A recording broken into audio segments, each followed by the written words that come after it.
In this series, God is teaching us, through his revelation lens of the written word, the wisdom of self-disciplined hard work. God is challenging us to consider being wise like the ant, choosing to be self-disciplined at working hard at what needs to be done.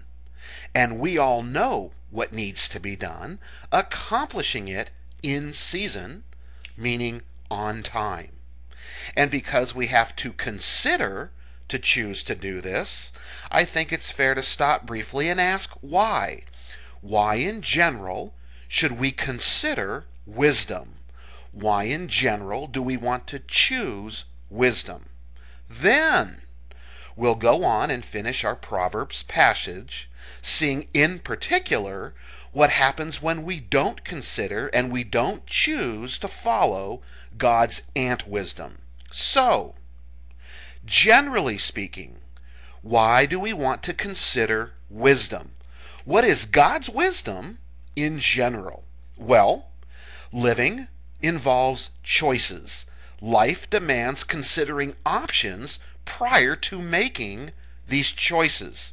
Choices result in consequences, some good and some bad. The kind of choice you make determines the kind of consequence. All pretty straightforward. The wise kind of choice results in the good kind of consequence. And this is the reason why you want to consider and choose wisdom, generally speaking. The foolish kind of choice results in, well, you get the point.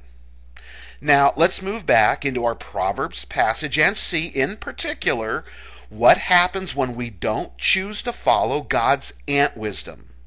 His wisdom of self-disciplined hard work at doing what needs to be done in season. We read, picking up where we left off last time, "How long will you lie there, you sluggard? When will you get up from your sleep? A little sleep, a little slumber, a little folding of the hands to rest, and poverty will come on you like a bandit, and scarcity like an armed man." That's the consequence of not choosing this particular wisdom of God's, his ant wisdom. The bad consequence of poverty, the bad consequence of scarcity.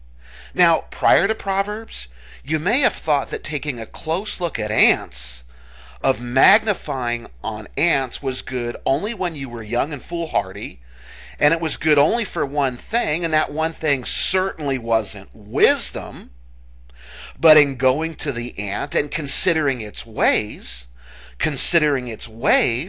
through God's revelation lens of the written word, we learn that good consequences come from making wise choices, like in particular, choosing to be self-disciplined at working hard in a timely manner at what you clearly know needs to be done. We're reminded that if we ignore this God-revealed ant wisdom, the consequences are bad. But God has high hopes that you and I will choose to be wise and not to be the fool nor the sluggard.